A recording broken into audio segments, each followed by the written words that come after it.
this lesson is all about my resin crafting workspace.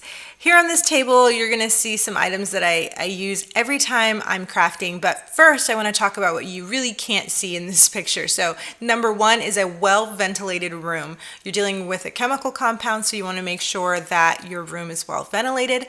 Next up is a level table. A table that is level is going to produce pieces that are also level. And because you're dealing with something that's liquid, you don't want it like sliding to one side and pooling in one area and leaving a void in another. The first thing on the table is rubbing alcohol and a paper towel. I use this for cleanup. If I have a smudge of resin on my skin or a spill on the table, I use the rubbing alcohol to quickly wipe it up. Next up, you'll see gloves. I prefer the nitrile type, but you can also use the reusable cleaning gloves, like ones you use to clean your bathroom. Those are a great option if you prefer something reusable. Third, you're going to see the mixing cups. So these look really tiny in this picture because they're the smaller type, but there are also larger ones that you can purchase. And in the next module, actually, you'll see a close-up of this type. It has the graduated lines on it, so you can tell exactly how much you're pouring. Next is a popsicle stick. You can also use the reusable silicone type. I just buy a huge box of wooden popsicle sticks you can find at any craft store, and when I'm mixing, I mix with the popsicle stick and then I throw it in the trash. Next on the table is my mask. I prefer ones with a filter in it, and because we are mixing up a chemical, even in a well-ventilated room, it's really wise to wear a mask so that you're not breathing in those chemicals. Also, if you're sanding a resin piece, definitely wear a mask because those particles can get into your lungs. All right, so the next item is the doming mat.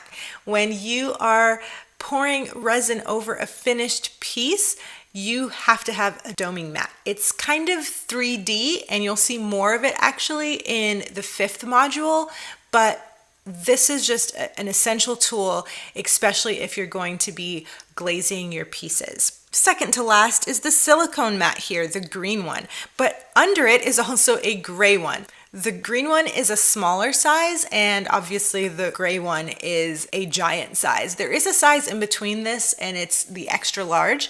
I like having both of them. Sometimes I'm working on a smaller table, and so I'll use the smaller mat, and then the giant one, the gray one, covers my entire work table, which is awesome. Silicone is a material that resin will not stick to.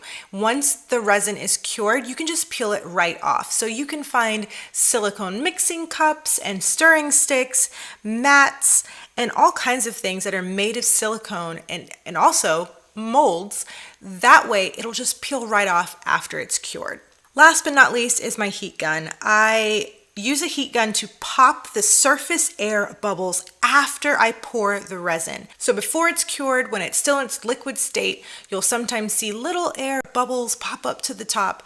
You use your heat gun to quickly blast those away. Some people prefer using a torch or a lighter.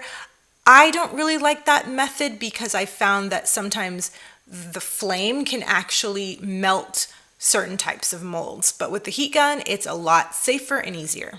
So that's it for my workspace and some of the items that are essential to making my pieces. Let's get into the next module where I'll be talking all about mixing, curing, and molds.